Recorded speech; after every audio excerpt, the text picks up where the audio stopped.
Hey guys, I'm Ratee and you are studying nursing with me. I hope कि आपकी जो preparation है वो कंटिन्यूसली चल रही होगी। जब भी एग्ज़ाम के बीच में आपको टाइम मिलता है सो आपकी जो प्रिपरेशन है उसकी स्पीड स्लो नहीं होनी चाहिए गाइस। और जैसे ही एग्ज़ाम आते हैं आप सब कुछ एक ही टाइम पे कर लेना चाहते हैं, लेकिन जो बेस्ट तरीका होता है एग्ज़ाम के लिए प्रिपेयर करने का वो एक शेड्यूलिंग होती है उसके लिए कि आप अपना प्लान तैयार करें, किस तरीके से आप एग्ज़ाम के लिए एक शेड्यूल को मेंटेन करके चलेंगे तब ही कोई एग्ज़ाम क्लियर हो पाता है। सो आपसे मैं यही कहूँगी कि आप अपना एक प्रॉपर शेड्यूल लेकर चलें और एग्ज़ाम के बीच में अगर आपको गैप दिखता है तो भी अपनी जो प्रिपरेशन है उसको अवॉइड नहीं करें, अपनी जो टाइमिंग है उसको प्रॉपर बना के रखें। सो यही एक एडवाइस होगी यहाँ पे आप लोगों के लिए।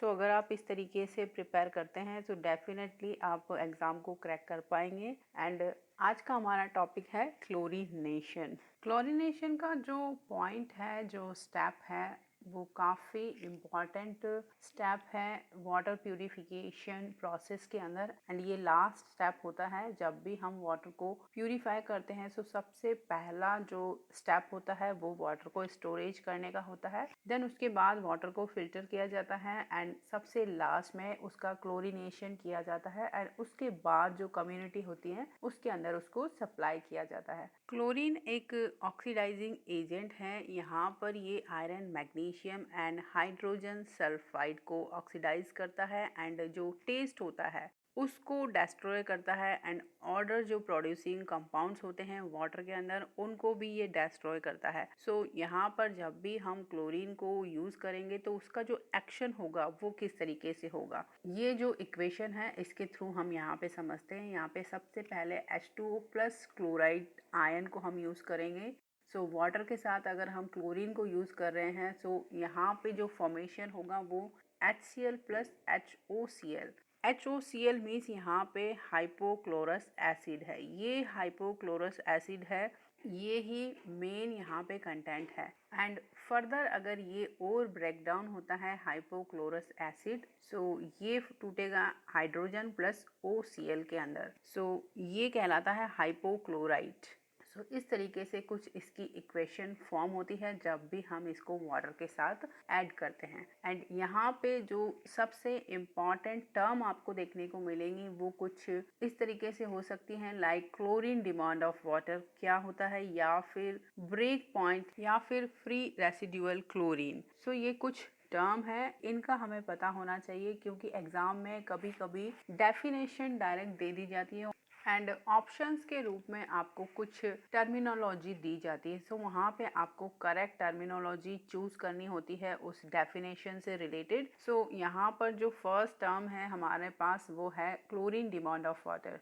सो इसका क्या मतलब है? क्लोरीन डिमांड ऑफ वाटर का मीनिंग ये होता है कि जब भी हम किसी वाटर को प्यूरिफाई करते हैं तो उसके लिए हमें यहाँ पर एक प्रॉपर अमाउंट ऑफ क्लोरीन की ज़रूरत होती है जो कि जो बैक्टीरिया हैं उनको डिस्ट्रॉय कर सकें एंड ऑक्सीडाइज कर सके जो भी ऑर्गेनिक मैटर इस वाटर के अंदर प्रेजेंट है। सो ये जो रिक्वायर अमाउंट ऑफ क्लोरीन है उसी को क्लोरीन डिमांड ऑफ वाटर कहा जाता है। एंड ये जो टर्म है वो काफ़ी इम्पॉर्टेंट है, आपको याद होना चाहिए कि क्लोरीन डिमांड ऑफ वाटर क्या होता है। सो जब भी हम क्लोरीन के थ्रू वाटर का प्यूरिफिकेशन करेंगे सो इसको हम सबसे पहले एस्टिमेट करते हैं लेबोरेटरी के अंदर कि जब हम यहाँ पर वाटर का प्यूरिफिकेशन कर रहे हैं तो हमें यहाँ पर कितनी रिक्वायरमेंट होगी क्लोरीन की। तो यहाँ पर एक नॉन अमाउंट ऑफ क्लोरीन लिया जाता है एंड उसको वाटर के साथ ऐड किया जाता है एंड इसके बाद ये पता लगाया जाता है कि जो क्लोरीन बची है वो कितनी बची है। इसके लिए यहाँ पर हम हाफ एन आवर का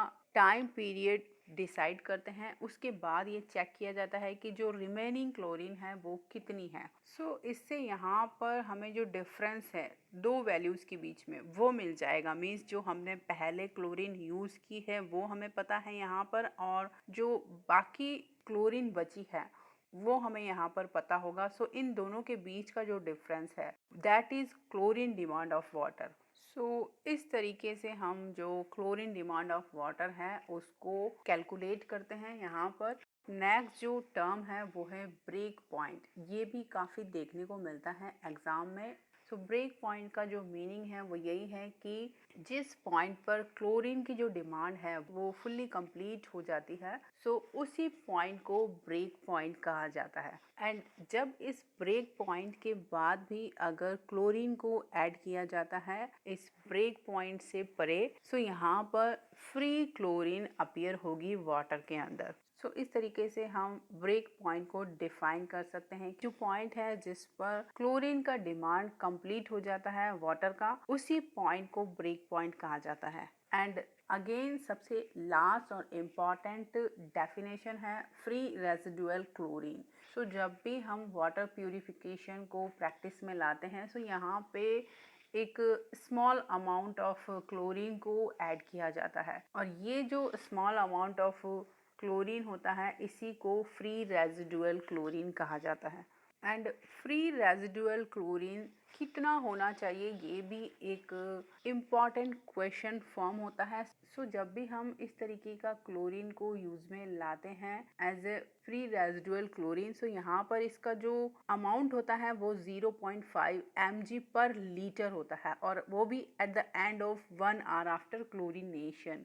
जब हम क्लोरीनेशन करेंगे और 1 घंटे के बाद हम चेक करते हैं, सो 0.5 mg होना चाहिए पर लीटर के अंदर। ये काफ़ी इम्पॉर्टेंट यहाँ पे एक पॉइंट है, इसको आपको नोट डाउन कर लेना चाहिए, क्योंकि फ्री रेजिडुअल क्लोरीन अगर पूछा जाता है तो 1 लीटर के अंदर कितना क्वांटिटी होगा फ्री रेजिडुअल क्लोरीन का, सो वो होगा 0.5 mg। आपको ये याद होनी चाहिए amount. And free residual chlorine के पीछे जो पर्पस है कि जो सब सीक्वेंट बैक्टीरियल कंटामिनेशन होता है उसको ये दूर कर सके जब भी हम यहाँ पर स्टोरेज करते हैं वाटर का एंड डिस्ट्रीब्यूशन करते हैं वाटर का। सो उस समय जो कंटामिनेशन होगा उसको रोकने के लिए यहाँ पर ये जो एक्सेस में chlorine as a free residual chlorine हमने डाला है, उसके पीछे मेन पर्पस यही होता है कि यहाँ पे हमको प्रिवेंट करना है ये सब सीक्वेंट बैक्टीरियल कंटामिनेशन को। नाउ अब हम बात करेंगे ऑर्थो-टॉलिडीन टेस्ट की। ये काफ़ी इम्पॉर्टेंट टेस्ट है क्लोरीनेशन के जो स्टेप्स हैं उनके लिए। यहाँ पर ये जो टेस्ट है